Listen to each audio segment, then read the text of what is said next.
All right.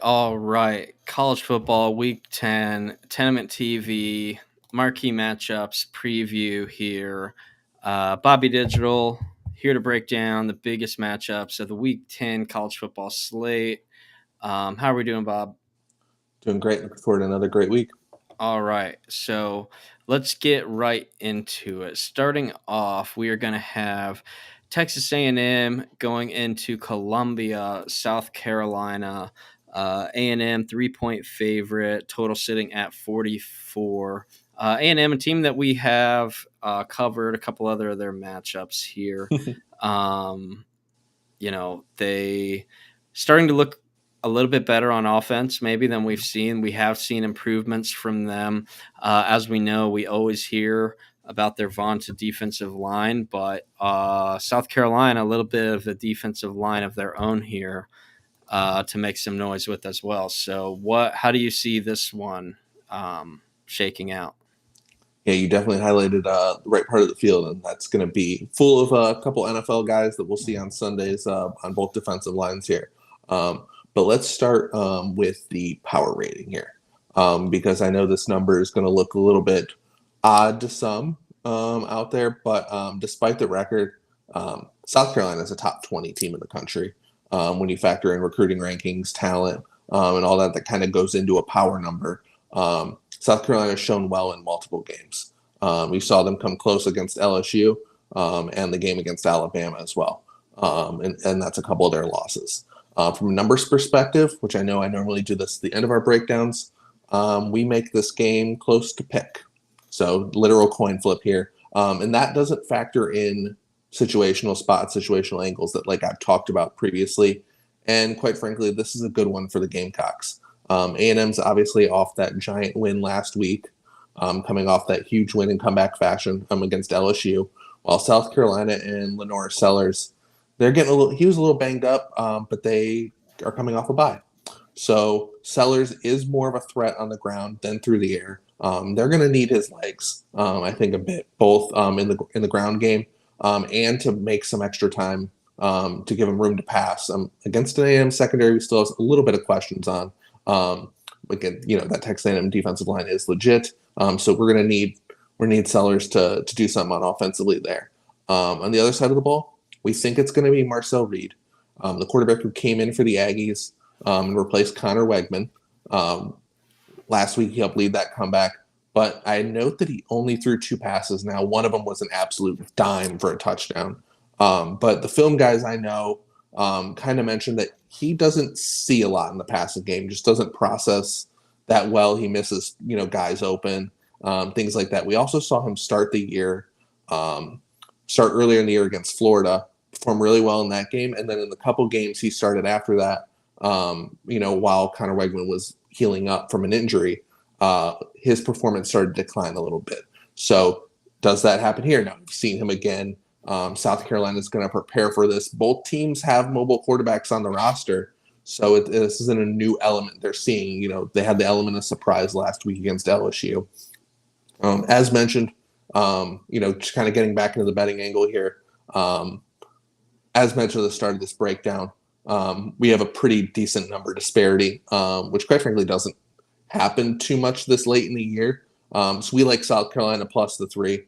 And I do kind of think it is a 1st to 20 game with both defenses having advantage.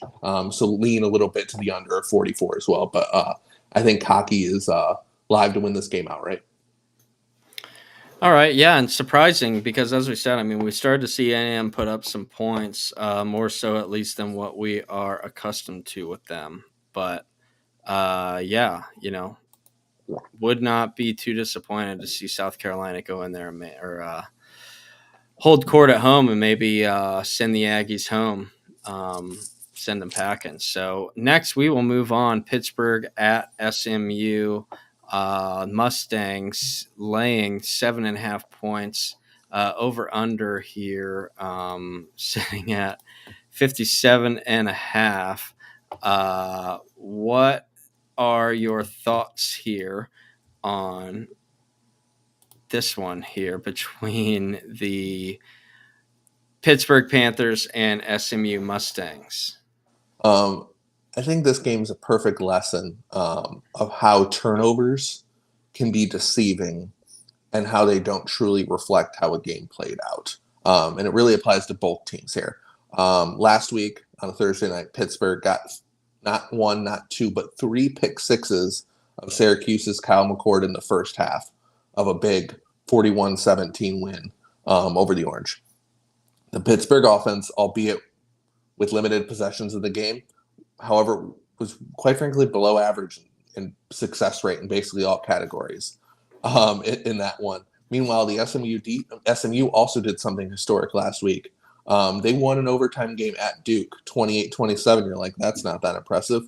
They did it losing the turnover battle 6-0, which is obviously something absurd. Usually when you lose the turnover battle, your win probability goes down drastically, let alone if you lose it by 6.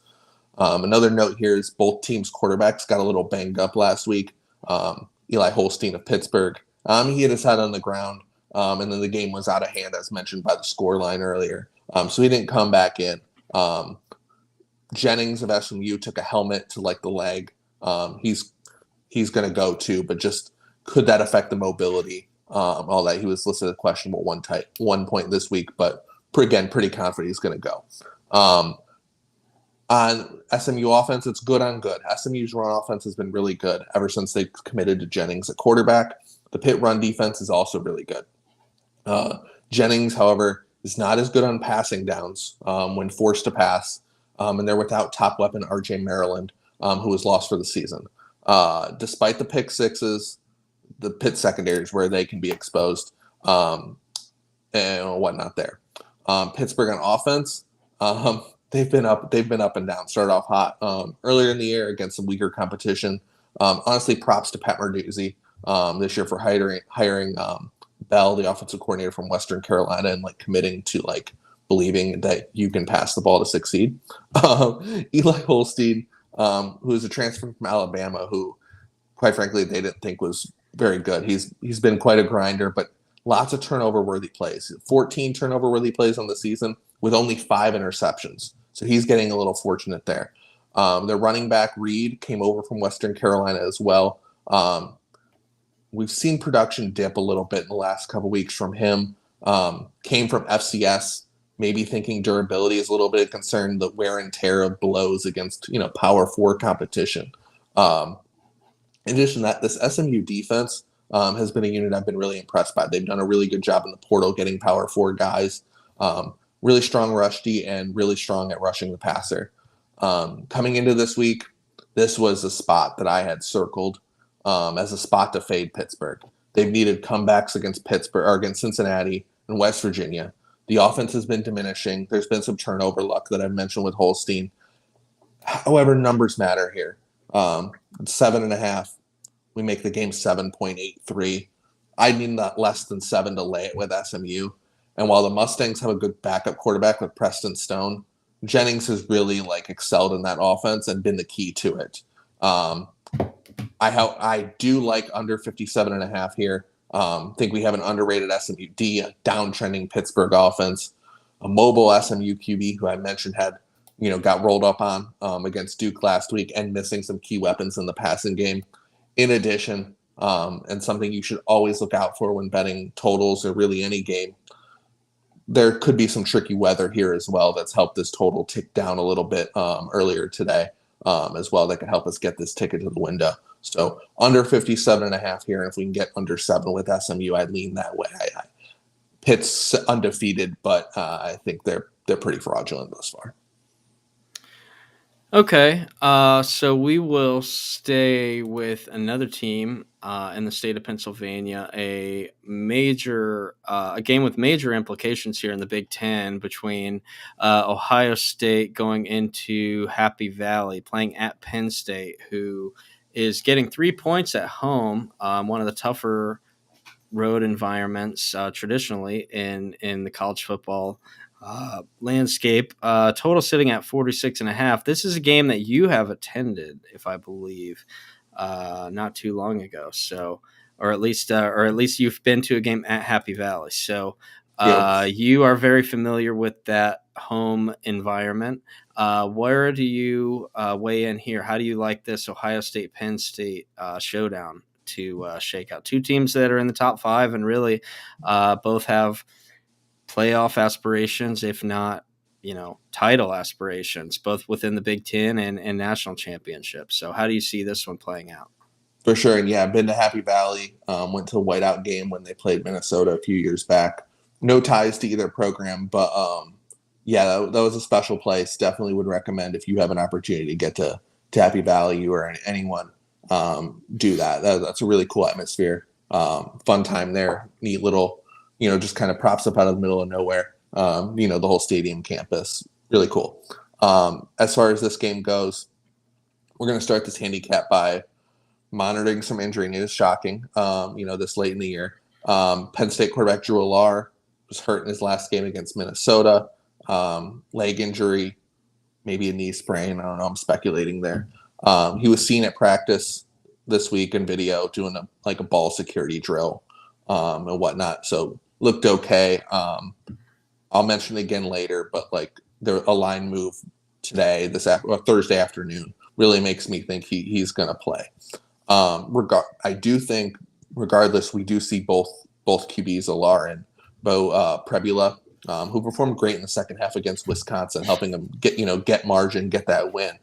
He completed 11 of 13 passes and added a run element to the Penn State offense that we haven't seen from the quarterback position, that you've really seen in previous Andy Koltenicky offensive systems when he was at Kansas and whatnot. He is kind of a little bit more of a scheme fit in some sense as well. Allar and Prebula are very different QBs. Allar is that prototype, NFL toolsy guy, if you will. And Prebula is more closer to what you think of Penn State, Trace McSorley, Sean Clifford, that type of player, right? Runs around a little bit, accuracy, et cetera. Those kind of things. If Prebula's in, one thing I've noticed with Ohio State's linebackers is they don't have great eye discipline. And it's a unit that we've seen defense coordinator Jim Knowles kind of help out a little bit more. We've seen Ohio State play a little more single coverage on the outside to try to help out those linebackers. It's the one unit on that defense that isn't elite by that means. And we've just not seen that. So I do think that's an interesting matchup there. Penn State's wide receivers aren't good enough, quite frankly, to take advantage of that single coverage. Not a great unit there. They haven't done well in recruiting there since Josh Dotson, really. However, they do have do-everything tight end Tyler Warren. I'm very interested if Ohio State safety Caleb Down matches up with him one-on-one to help those linebackers in coverage. I wouldn't want to put OSU linebackers on Warren. But if Downs and Warren go head-to-head, that's a fantastic NFL-type matchup you want to see on Sundays. It will be really interesting to see how those guys, match up against each other. For Ohio State, we're going to start again with cluster injuries, but this time at left tackle. I mentioned before in previous Ohio State breakdowns, I had concerns about this offensive line in the preseason. Then in the Oregon breakdown, I mentioned how they were exceeding expectations, albeit against a weak schedule, but I thought they were far exceeding that. Well, now we are back to our preseason thoughts of being really concerned. They lost left tackle Josh Simmons for the season before the bye. It's a massive loss. It was in the Oregon game. He won't be back. Last week versus Nebraska, the backup left tackle, who quite frankly isn't particularly good, he left the game, I believe, on a cart. So he's not coming back this week. So we're going to be down to a third-string left tackle who was also replacing a guy I didn't think is good. So either going to be either straight third string or you're going to shuffle around positions on the offensive line, which could actually weaken two positions. You're still not great at left tackle because you move someone there who's not used to being there, and maybe have a lesser player at guard because of that, because you moved a better guard to tackle, slightly out of position. So it could affect two things against the Penn State defensive line and Abdul Carter, who are quite good, right? Have I mentioned that Will Howard doesn't do well when pressured? His statistics, and he grades out poorly when he is pressured. Concerns with those offensive line concerns that I just mentioned against Nebraska. team we saw the team of your jacket, a couple weeks ago beat the brakes off of in Indiana. Uh, Nebraska or Ohio State only 2.7 yards per carry by running backs. That's Judkins and Henderson on 20 attempts on the ground against Nebraska with this banged up offensive line. Will Ohio State finally use Will Howard in the running game to try to help that out a little bit? Are these running backs going to be able to do anything? They're awesome talents, but you still need help. Getting some holes open there. It's just something we haven't seen from the Buckeyes yet this season with Will Howard yet. Just limited number of carries. But if this offensive line can hold up, they're going to have advantages on the outside like they always will at receiver with Jeremiah Smith and Emeka Buka. Now, let's get to the betting angle here. And this is where I think it gets even more interesting. Now, it's not necessarily this simple always, right? A few weeks ago in Eugene, the Buckeyes were laying 3.5, depending on where you looked, in Eugene at Oregon. We're seeing the exact same number here. How do you value Penn State and Oregon on a neutral? I'll let you internally answer that to yourself. How does Drew Aller's status up and down and the cluster injuries on Ohio State's offensive line affect that? Okay, now play that into your number. Thursday afternoon, again, saw some of these 3.5s get taken out in the market. I assume that, and also saw the over get bet from 45.5 up to the current of 46.5. The opener on Sunday was around 47.5. So seeing it go down off speculation, now back up. And again, I'm assuming this is Alar. Now, if Alar's a go, that's going to hit the odds screen, right? Do we see a 2.5? Does it get bet more? If that happens, I think Ohio State immediately takes money at 2.5, cheap money line, whatnot. As for me, I think with the cluster injuries on the offensive line, specifically at left tackle, that's enough to keep me off the game entirely. I'll be on the sidelines, but again, as you mentioned, going to enjoy a great game in one of college football's best environments. Yeah, for sure. I mean, it'll definitely be anytime these two teams match up, it's must watch, right? Now, the only thing that the problem I have is that it always ends up going one way. And until I see it go only otherwise, 2016 or 2017? Yeah, I was going to say, I don't know how many last like 10 years. Right. I don't know how. Yeah, I was going to say, I don't know exactly how many straight Ohio State has won, but it's a lot. Probably more than I can count with two hands. So whenever these two teams match up, most of the time, it's a good game. It's great watch. It makes for a good matchup, good conversation.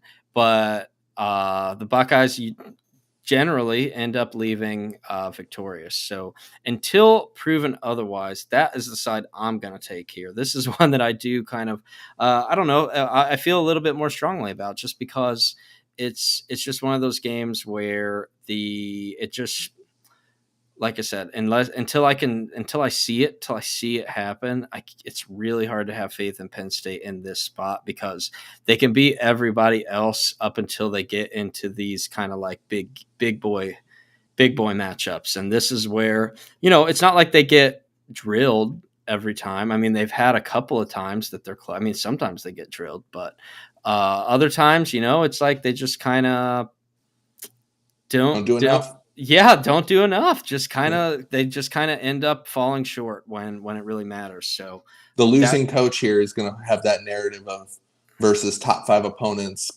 trend you see, and I've seen it a million times on X this week, floating around. Both coaches have that same trend kind of going for them. One of them's record's going to be a little bit better after Saturday around 4:00, and then another one's going to keep hearing that a little bit just based on the result of this one. Yeah, and the good news is, I guess, at least under this new structure that we have, is that probably the loser of this game isn't necessarily out of the mix entirely, which is good. I mean, in the past, in really every year past up until really now, a game like this would have been viewed as more so an elimination game, where the loser is out of any type of title contention, certainly within the Big Ten. maybe for, probably out of the national title picture as well. Now we're probably looking at, hey, either of these teams could, hypothetically lose this game, and as long as they win out, they could still probably sit in pretty good shape to get into the playoff. But And both have nonetheless, and both have manageable schedules outside of Ohio State playing your Hoosiers. yeah. Well, I was going to say, nonetheless, still a very, very important game. A win here is, to say the least, a very good feather in the cap to have to boost that resume. So definitely one that we are going to have our eye on. Now, before we get into our best picks, I am going to throw you a little bit of a curveball. Just give me 30 seconds at least here. I need to know how you feel about the brass spittoon game. I know you didn't want to do it, but we have to go there. We got to go there. Indiana undefeated, going into East Lansing. This is a rivalry game, whatever you want to call it. It's a trophy game. There's a trophy on the line, playing for the old brass spittoon, one of the oldest trophies in the Big Ten Conference. Give me 30 seconds. What's your snap judgment here on this matchup here? Not used to seeing the Hoosiers going into East Lansing laying 7. More times than not, that line is inverted the other way, if not higher than that, over the course of the past several decades. And total at 52.5, again, maybe a little bit higher than we are used to seeing from two teams like this. So what do you think here? Curtis Rourke, Indiana's quarterback, missed last week. They did not particularly miss him. They still were able to kind of beat Washington rather comfortably without him. Report saying, Kurt Signetti saying that he is back this week.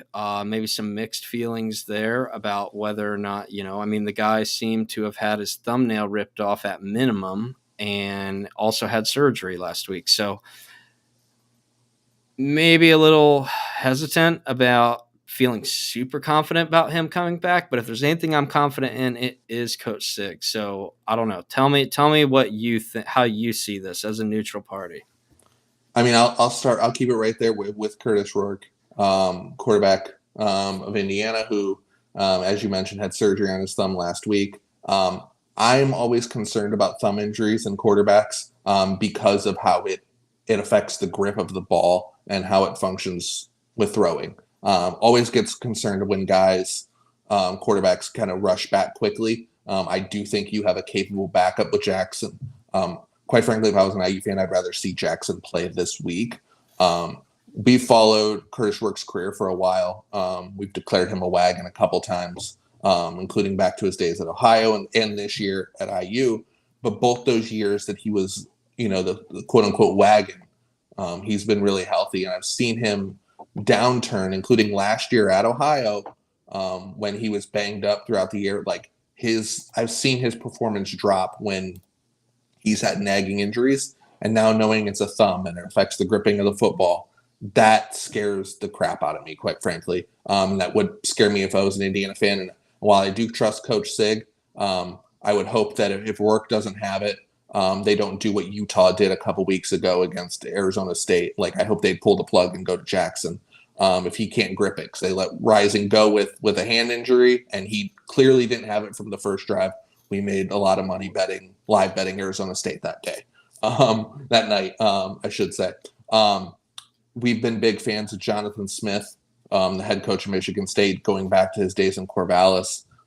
Do like Aiden Childs. He is the high variance type quarterback. Either team can score a touchdown. He's kind of like college Jameis Winston, actually. Now I'm thinking about it, with better legs. John. So that's something to watch there. With that, IU's defense has been very opportunistic this year. Childs is one to turn the ball over. So can this IU defense continue to make a play? They did last week against Washington when Washington was looking to go up 7-0 early to start. Got a pick six, flipped that game. IU was able to control it. So can they do that here? Or does Jonathan Smith kind of keep that script going well? Is Curtis Rourke's hand healthy? It's a really hard game to cap, but I think it's all on the literal on the tip of your fingernail, or Curtis Rourke's fingernail in this case. Could be a nail biter in East Lansing for you. Yeah, and as you were saying, one thing that kind of stood out to me is the contrast of these two quarterbacks, right? Where Curt Cignetti at Indiana really prides himself on his offense protecting the ball, right? Hey, don't beat yourself, don't make mistakes, don't commit penalties, don't have turnovers. Like that is kind of their calling card. Rourke is a protect the ball type quarterback. Not that he doesn't take risks or shots downfield, but they always are, seem to be very well calculated. He's not really throwing into trouble or making just reckless decisions. Childs is kind of on the other end of that coin, Aiden Childs, where you'd like to see him maybe be a little more conservative at times. I mean, the guy has plenty of talent, but sometimes maybe tries to, as you said, maybe along the same lines of a Jameis Winston, he tries to rely on that a little bit too much sometimes, where he might be looking for something that isn't there, trying to force the issue a little bit more than what you would like. So I'm hoping maybe the Hoosiers can take advantage there, maybe force some of those turnovers and get this one home. I mean, this is a big one. As I said, the old brass spittoon is on the line. Need to bring it back to Bloomington, back where it belongs. So definitely we will be. Thanks for the old bonus. The bonus game there before. Should have known you were going to do that. The bonus game before we get into the your best angles now, your best bets heading into this weekend slate. Where are we going to start? Okay, well, we'll actually start. I'll kind of circle back to two of the marquee games that we broke down earlier. No, not in Bloomington, but we'll go with South Carolina plus the 3. And then the Pitt SMU under 57.5. No, that's not a parlay. We're just kind of mentioning that because these are marquee games that we referenced earlier. Now, let's get into a little bit more random best bets. We're going to go with Navy Rice, everyone's favorite game that we'll be locked into this week, under 48.5. Then we're going to go to Washington plus 2.5 against USC. Think they win that game outright. And then another one will be locked in on Saturday afternoon. Give me Troy plus the 3.5 against Coastal Carolina. Yeah, really interesting there. Washington in a little bit of a bounce back spot coming off of that. A game that was probably closer than maybe the final score would indicate in Bloomington. They came in and really in the opening possession marched right down the field. They were moving the ball. Looked like it was going to be the first points that they give up in the first quarter all season, and the first time IU trailed. Yeah, right. It would have crossed 2 boxes off right away, and then bang, they get hit with the pick 6, and it was off to the races, and they kind of never looked back. But even then, they still kind of hung tough. They weren't made it a game at halftime, and then they even forced some turnovers themselves. So it was a strong showing. Like I said, I mean, ultimately they pulled away late, but Washington had made a strong showing there in Bloomington, and then Troy, the Trojans, obviously a nice degenerate pick there to wrap up the picks. Love to see that.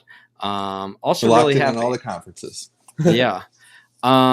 One last question that I have. I'll put you on the spot a little bit here. We didn't really prepare here, but are there any maybe futures bets or futures picks without? I mean, you can pull up the market if you want, but just anything in general that maybe. I know a lot of your positions are secured, or at least you feel pretty good about your positions. You're not looking to add in, but maybe for anybody that might look for something, whether it be a Heisman market, whether it be a title future, something where you maybe look at the schedule and think, hey, this is something that has value right now based on the road ahead. I guess I'll kind of start with a little mini lesson here. One market that I really wanted to keep track of during the year was the to make the playoff market. I know at one national book, um, like literally 12 teams are listed with a minus in front of their odds to make the playoff. Um, that's impossible Right. because Yeah. one group of five team has to make it, and Boise, well, actually Boise is one of the minuses, but like at one book, but like not necessarily. So like you have to watch the hold percentage here. So you really have to think you have an edge to bet into that market. That's something to watch. It's the same thing with like awards markets, things like that. It might not be up. Um, because they're playing as we're recording. Quite frankly, I did bet Tulane 10-1 to make the playoff yesterday. Again, thinking of the G5 on that. Boise is a team. So first off, I also already have Boise from preseason, so like managing a portfolio here a little bit as well. So I have a good price on Boise. But with that withstanding, I really like this Tulane team. I think they're the best team in the American. Sorry to our nation's troops on that one, both Army and Navy. With that, um, if Boise were to falter in the Mountain West title game to UNLV, assuming UNLV can get there, which we saw that game last Friday night, Boise won, but that wasn't like a dominating effort. They could Sure. lose to UNLV. UNLV is a Sure. good team. Now, there isn't another Mountain West team I think that could beat Boise, but UNLV could. Now, if that happens, Tulane's only two losses are going to be Kansas State and Oklahoma, two power conference teams. This again, assuming Tulane wins out. So they would be 10-2. Boise would be 10-2, but not be a conference champion. So they would be eliminated in this sense. So you'd have UNLV maybe with two losses, as well, losing to Boise and then Syracuse. And then Louisiana is the favorite in the Sun Belt. Tulane beat them head to head. So they would have that. So it would be a UNLV versus Tulane argument. I think Tulane would win that battle, even though it'd be close. So I thought the price at 10-1, which was at one national shop, um, was fine. I think that would be fine to about 8-1. But really make sure you shop around on these markets with that national title odds. I did a bad job. I wanted to bet Georgia after they lost. I wanted to bet Ohio State after they lost. That was my strategy from the preseason, knowing that each of these teams could take a loss and kind of withstand it. I messed up and I didn't do that. I think Georgia should be the favorite in the market.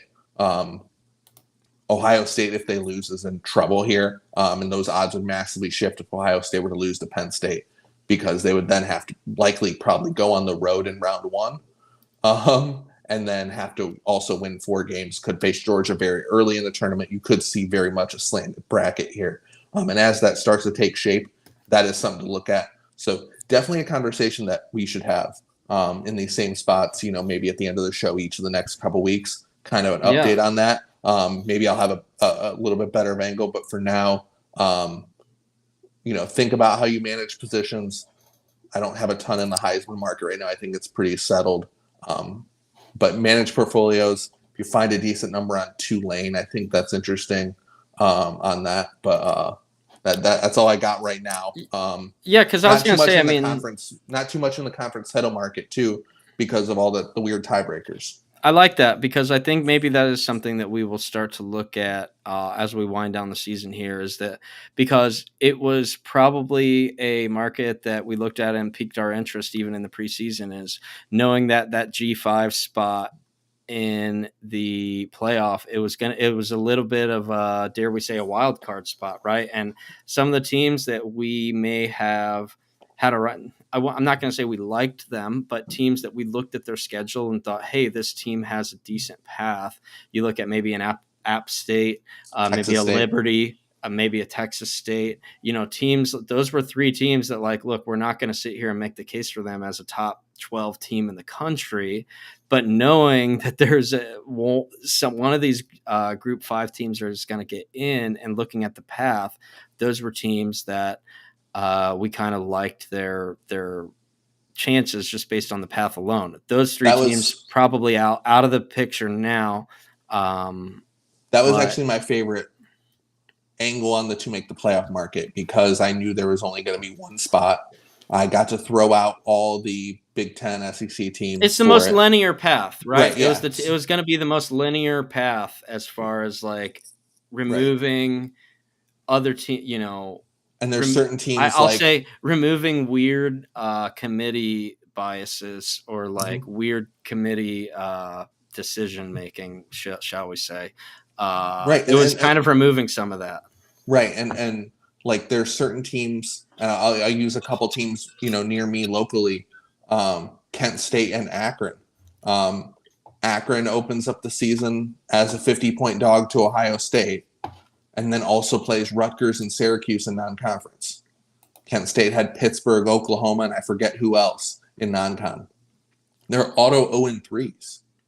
Like they'd have Right. to, like so if they go 0-3 and still win the MAC, like are there still like I still think the Mountain West champ's going to have one or two losses. The AAC Sure. champs 1 or 2 losses. Like you're not like it really hurts your chance to make the playoffs. So you even cut off half of the G5 teams just based on schedule. Arkansas State was a team who I liked in the Sun Belt preseason. Have them over their win total. Have a little bit on them to win the conference, just because I thought their offense could be really good. But they played Michigan and Iowa State in the non-conference, and I said, like, I can't bet their playoff odds, even if at an awesome, crazy number, simply because I'm like, yeah, well, their best case scenario is 10-2, losing those 2 games. And, to make the playoff, I would need them to actually like go undefeated in the conference. And I'm like, I like them. I don't like them that much, per se, like, to go, I think they can win 7-5, 8-4, maybe 9, but like, get in on a tiebreaker to the conference title game and win that game. But like, you have 2 auto losses. So handicapping that market was something I thought was really good in the preseason and something we'll definitely talk about next year, kind of as we see it play out. And I'm interested that if it's Tulane and UNLV, 2 lost teams from Group of 5 conferences, how they get compared. Because right now, if it's Boise wins out, it's done for that perspective. But how it gets a little bit hairier after that becomes interesting. Yeah, for sure. And yeah, like I said, I mean that's something we'll probably just keep an eye on here, really week by week moving forward as we kind of wind down. Again, appreciate the time. That'll wrap things up here for week 10 preview. Looking forward to seeing how this weekend goes, and as the intensity is going to just kind of continue to crank up, really, as we wind down into the towards the end of the season. So, thanks again for the time, Bob. Thanks for the picks.